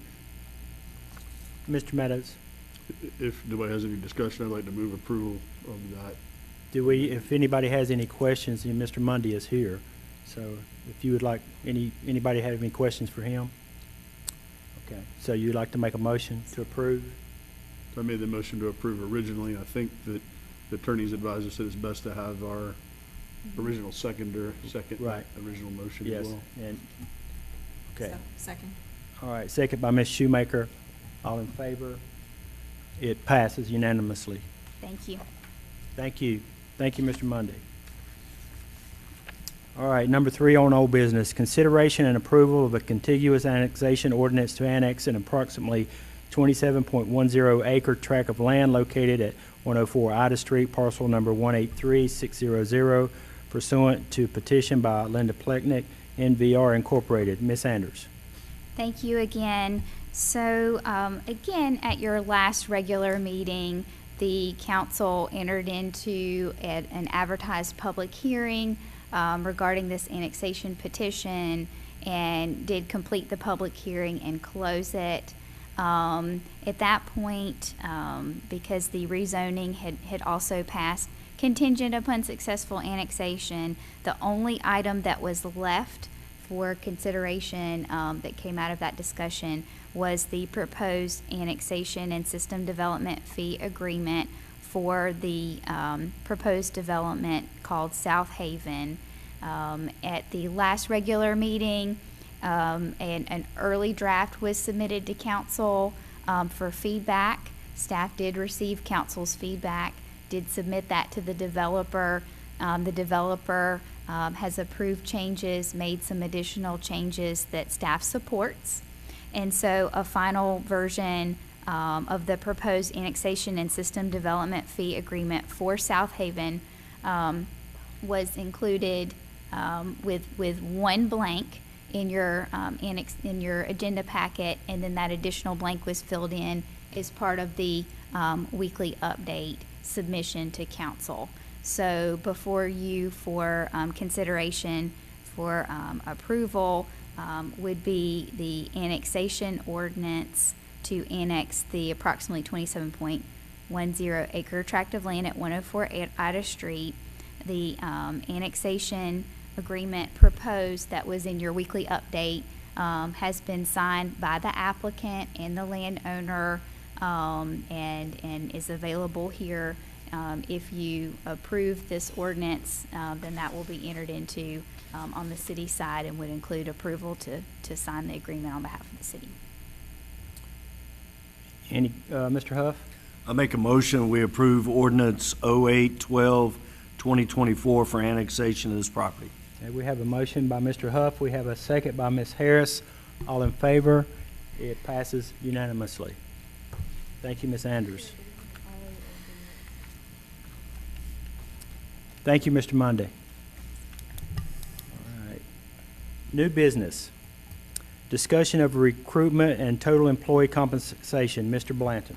Thank you, Mr. Mayor. Tonight I wanted to recap and talk a bit about employee compensation recruitment efforts that the city has currently undertaken. I know this is conversations that we've had throughout this year. Councilman Craig brought my attention to some issues earlier, as did Councilman Reeves last month. I wanted to give an update of where we currently are, how we got to where we are, and what we are currently doing in regards to employee compensation and recruitment. So, as you all know, over the past year, the city has undertaken a very in-depth salary study where adjustments have been made throughout the last calendar year, and during July, council voted to move forward with a 3.1% cost of living adjustment for city employees, which have, of course, bumped up our salary pay grades.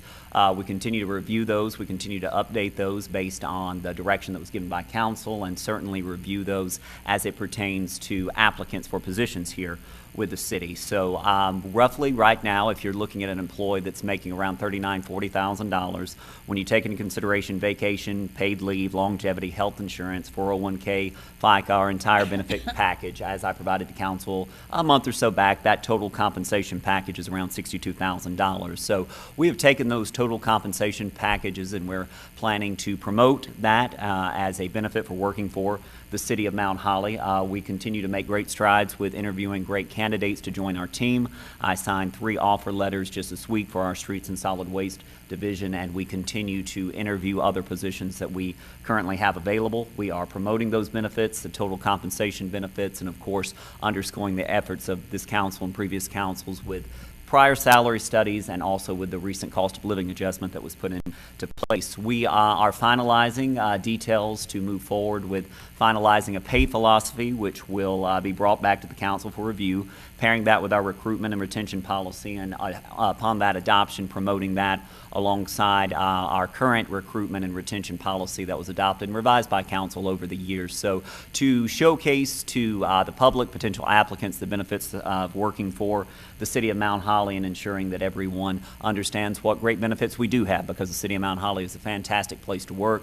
Certainly on behalf of our employees, I want to thank the council for the efforts that have been taken over the past few years, and certainly encourage anyone who has an interest in our current positions that are being advertised on our website, reach out to myself, Human Resources Director, in order to talk about what benefits we do offer and how those would directly impact future applicants. So we're doing interviews. We did interviews today. We've got interviews throughout the rest of this week where we will be hiring full-time public works director, city engineer, and later on the horizon we have IT and parks and recreation. So I know there was questions about open positions, questions about total compensation and where we currently stood. Wanted to gauge any input that the council may have as we move forward for bringing final pay philosophy pillars back to the council for adoption, and any type of input that you all would like to provide as we work towards ensuring we continue to foster a great place for our employees to work and to attract and retain quality applicants to fill these positions. Any thoughts, questions, comments? I'll say thank you for doing that. Thank you, Mr. Blanton. Yeah, I think we just need to continue to, especially on our lower paid employees, to work on that, to try to get them up where they need to be, and the biggest thing is retention. And so we'll just continue to work on that. Thank you, Mr. Blanton, for doing that and getting us started on that. Anything else? Yeah, I do want to make a comment on that, Mr. Mayor. I think we pay our employees extremely well. Sure. I think when you look at that, I think we have to be very careful in presenting what you just said, because it gives a false view of compensation on our employees. So when we talk about health insurance, we pay 100% of employees' health insurance. We pay half of the family rate. Go out and survey that crowd right there and ask them if they work somewhere else, how much they get paid on their insurance. So I take exception with that, because Mr. Blanton just said how well we take care of our employees, and you just said the difference. So I just want to be clear on that we are fair with our employees. We do a salary study. We spend a lot of money on it so that we are competitive with everybody in the community.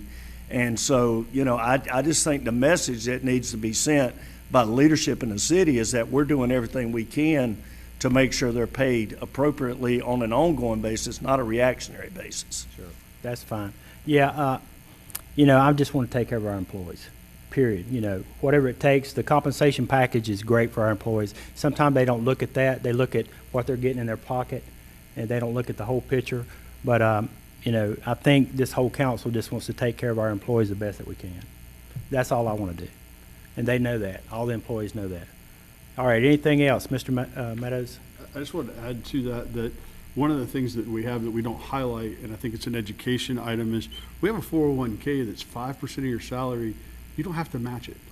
You know, you don't get 3% or 4% to get up to 3 or 4% of your own. So I mean, that is a fantastic benefit. That's actually cash in your pocket. It goes with you if you leave. You know, it's not like the state retirement, but even that, there's still a portion of that can come with you. So you have 2 retirements that you're working on if you dedicate yourself to public service and stick with it. As I look around the room, there's a few folks in here, including myself, that have benefited from those type programs.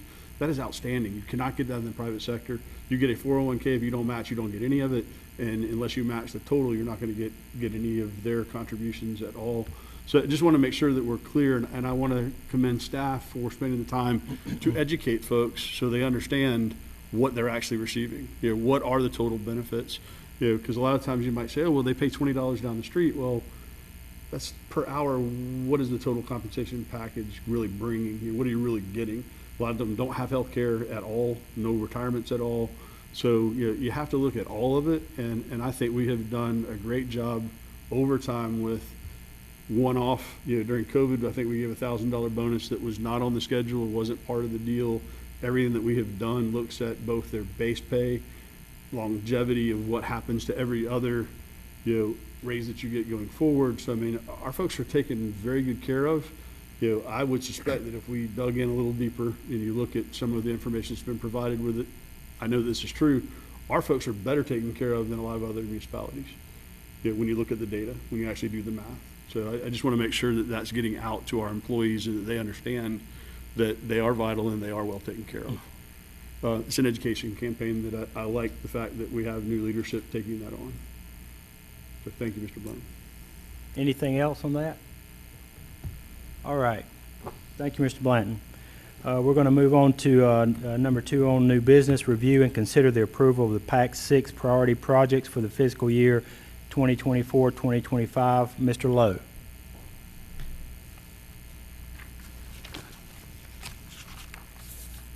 Thank you, Mayor and Council. So let me just pull up the priority projects and just give you a little bit of background. The PAC met in July and approved these priority projects. We have 3 new projects that we're looking at. So, and this is just the budget overview. We've received quotes and we're trying to make sure that we're checking boxes but keeping us in budget.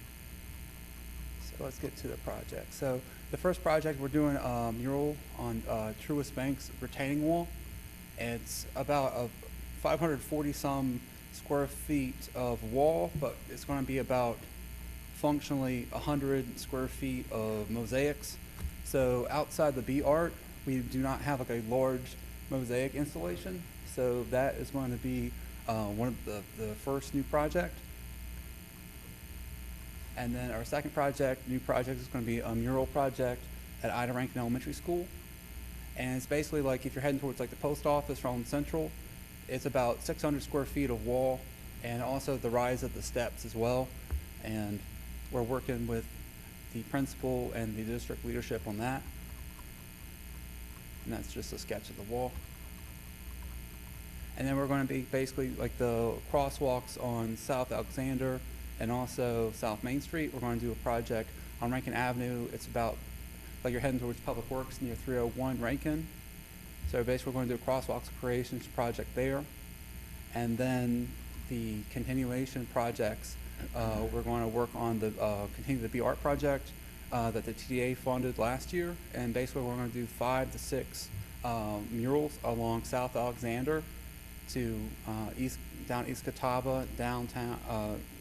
And this is an extension of the B Art project, but also to help it connect both sides of the area because they're both downtown, but there's basically a separation of art and connection. So that's the goal of that project. And then we currently have 4 pads for our Creative Spaces program, which are is our sculpture program. We're looking to have 2 additional pads this year.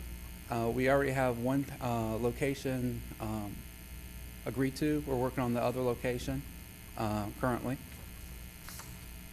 And then the last item is just changing out the outdoor gallery, which is at the pergola area right outside. So staff is looking for approval of these priority projects, and I can answer any questions. Ms. Shoemaker? I just had a question for you about the Truist mural. I was a little confused about the diagram because it showed the whole wall, but then there was like 3 separate squares. What were the squares? Is that like 3 small murals, or is the whole wall going to be done? Well, see, it started off as a mural project, but then we were working with PAC, and they were saying like the mural at Trout's is just so dominating in that area And they're also saying that we don't have a lot of, outside the BART project, which gave us some mosaics, is basically, it changed from a mural project to a mosaic project. So basically, and it might not be in those definite blocks, but it's going to be about 100, how we have the pricing worked out at the moment, it's about 100 square feet of mosaics. So it might be broken up in like 3 or 4 setups or scenes, as it were. But basically, the whole wall is functionally about a little under 500 square feet, and that, so it shows you just the scale, but then they're basically going to break up the mosaic scenes into 3 or 4, or in this case, we're just showing you 3, but how we're pricing is about 100 square foot of mosaics for that wall. Thank you. No problem. Mr. Huff? I make a motion for approval. Second by Ms. Shoemaker. All in favor? Motion passes. Thank you. All right. Number 3 on new business, review, consider, and provide feedback regarding a draft ordinance to regulate door-to-door sales in the city. Mr. Lowe. Yes, sir. Thank you. So again, this ordinance, if approved, would be an update to our code of laws, if approved. And basically, why it's before you this evening is we've been getting a lot of complaints from residents regarding aggressive or overly assertive door-to-door salespeople. And functionally, it has 4 parts. So the first part, it was requiring permits. So permits would be required, and they would be good for every 6 months. They would be reviewed and issued by the police department. And it would be at the current rate that we're proposing is $40, and that would be able to pay for background checks for every person that's going to go to door-to-door for selling. So, and also the ordinance does define and underline both commercial door-to-door sales and non-commercial door-to-door sales, but only commercial salespeople would be permitted or required to get a permit, excuse me. So again, and then they would go through the police office, or excuse me, the police department for those permits. And also, we're setting a time frame for the door-to-door sales. So that would be from 9 in the morning to 7 at night, or sunset, whichever is earlier. And also, it's setting basic standards for behavior. So if someone has a no trespassing or no solicitation, etc., and this goes for both commercial and non-commercial sales, then they would be respectful of those signs and not go to those properties. If someone asks you to leave, you would leave. You would carry a copy of the issued permit, and also a provision would require folks to have an ID that would be issued from their company that says who they are, who they're working for, etc. So if we had problems, we can address it. And then also, and lastly, if folks do not follow these guidelines, there's a revocation, so the permits can be pulled, and that would be done by the police department. And we have sent this out to the police department and finance, and we have worked in their feedback into the proposed ordinance in front of you. And staff is basically just looking for feedback on the proposed ordinance, and if you, from city council and also management and the city attorney, but then if you are good with the ordinance as is, we would ask for it to be approved. But again, we can come back if you all have any feedback. Mr. Blanton? Thank you, Mr. Mayor. And Mr. Lowe has done an excellent job taking a stab at this ordinance and putting together a very comprehensive and detailed draft for the council's consideration tonight. City Attorney and I have spoken about this, and we are looking for direction from council if this is something you all want to proceed with reviewing. Upon direction from the council, a more thorough legal review will be conducted to ensure that we are compliant, that we have a final draft version back to you all at a later date. Wanted to gauge feedback if there were additional tenets of the policy that you would like to see of the ordinance, or if there was any feedback, comments, or additional direction from council based on Mr. Lowe's presentation this evening. Ms. Anders? And I would just add that, and Mr. Lowe, it brought this forward at the request of council members, and did pull some language from, I believe, Stokes County. So this is being done in other locations. I did want to point out from a legal perspective, though, that although this type of solicitation ordinance has not specifically been litigated within the Fourth Circuit, which is where the state of North Carolina is located. It has been litigated elsewhere as raising some First Amendment speech concerns. And so I just wanted to point this out, that Mr. Blanton's question it is valid in terms of, you know, balancing right to privacy and making sure that there are tools for law enforcement if people are being harassed, as opposed to just being presented with material, and balancing that against the constitutional provision that that local government could not pass regulations abridging free speech, those First Amendment speech, you know, protections under the Constitution. The North Carolina School of Government has analyzed this type of case law nationwide, and has found types of ordinances that fall in other locations, sometimes includes permitting. There was a case that I sent to staff and we've discussed for your consideration out of Colorado, that also was struck down because of the curfew type of provision. So it's the kind of thing where you do have to really look at what are the concerns, and you know, in order to you know, make sure that any type of non-solicitation ordinance is narrowly tailored to those particular concerns, and addresses them without overburdening you know, free speech. So this is very relevant to North Carolina. More recently, this case out of Colorado was brought by a pest control company. They've actually contacted the city of Shelby recently as well. City of Shelby has an ordinance just not allowing solicitation at all, and now they've been contacted by the same company that won in that Colorado case. So for all we know, they may be gearing up to have to defend a lawsuit or else change their ordinance. So I just say that to say, would be interested in any feedback in terms of the actual concern here in Mount Holly, so that this solicitation ordinance can be narrowly tailored to address those concerns. Mr. Huff? I think we should continue on in reviewing this. I'm tired of, I don't care if it's pest, cable. If they got free speech, they can yell at me from the road. If you're in my yard, yeah, I regulate it a little bit. So I'm just saying, I don't care. But I don't think some of our older citizens need to put up with this, and they don't take no for an answer. So you have, I mean, you have to get a little bit stern, I guess is the right word, for them to get off your property, and my dogs certainly help me. Mr. Reeves? I want to reiterate what Ryan said. We've had some instances where they have been so aggressive that they tried to enter a home after the resident asked them to leave. Now, I don't know where this comes from the First Amendment. I'm not that versed in it, so so that I'm all for this. You know. Do you want to? Okay.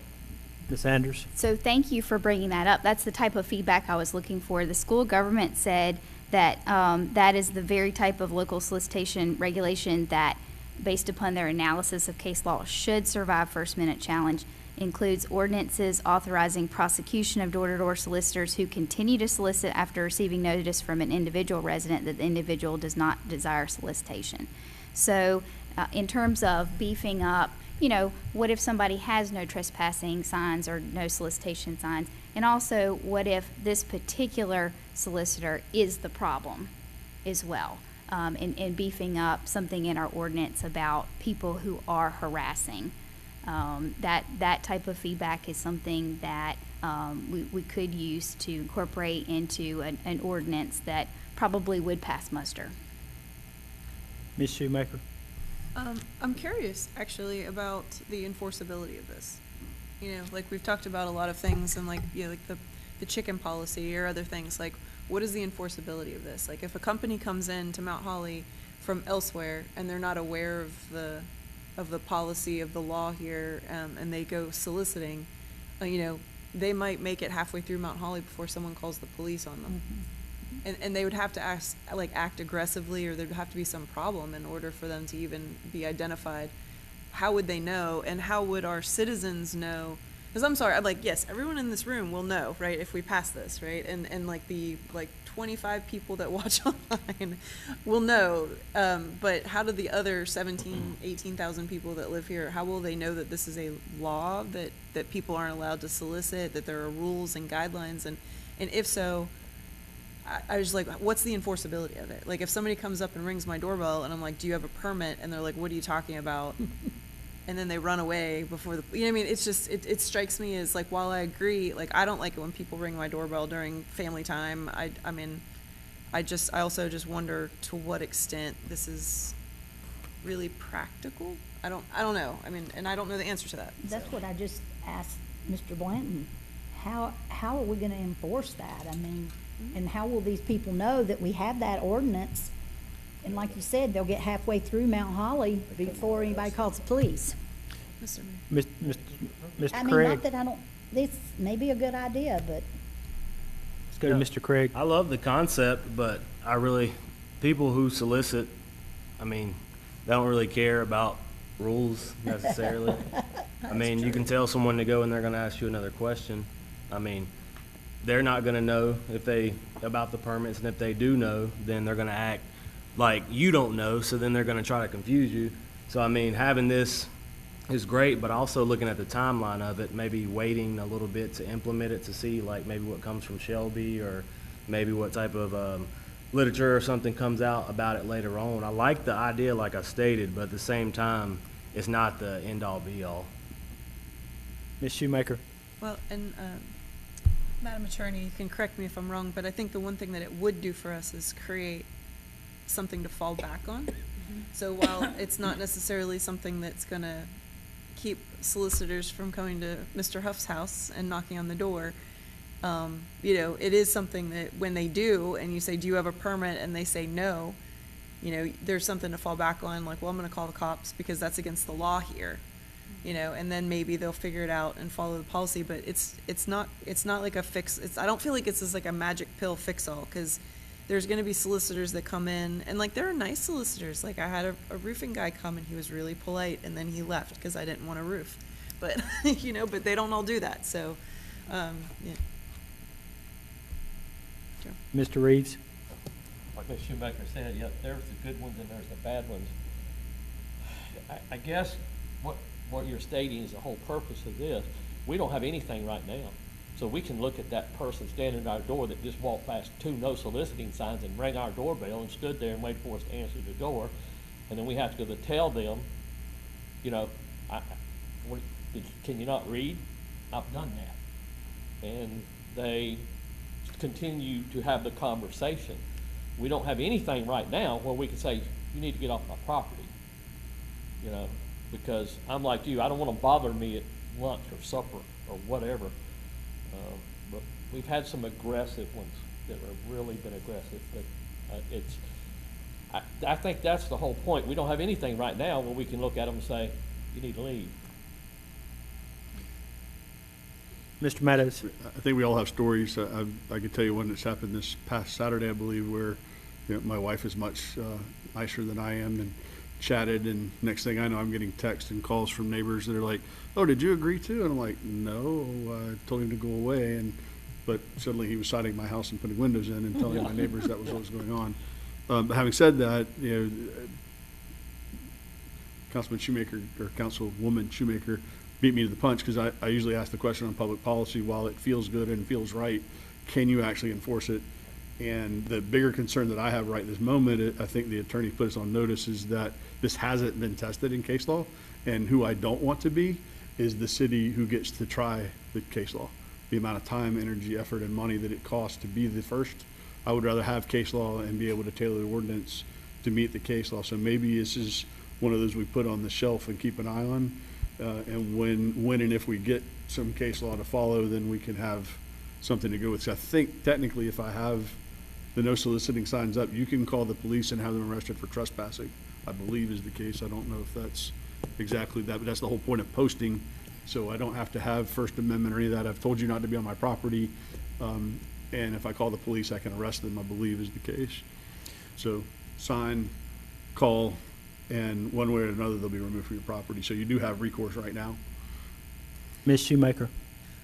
I personally feel like I'd like Ms. Andrews to, take a look at this, because it sounds like, she felt that there are some elements of it that are reasonable. Is that correct? There's some elements that if we approached it correctly, we'd be fairly well protected from litigation. So if there's something that we can do to, maybe some, obviously entering a home without invitation, things like that, like, I don't, if that's the direction that we choose to go, but I think the large blanket, don't come here, is probably not going to be acceptable. So I think if we could do it in a targeted way that, will minimize our likelihood of any kind of litigation, then I don't have a problem with us having something like this to fall back on for, the police or for the city.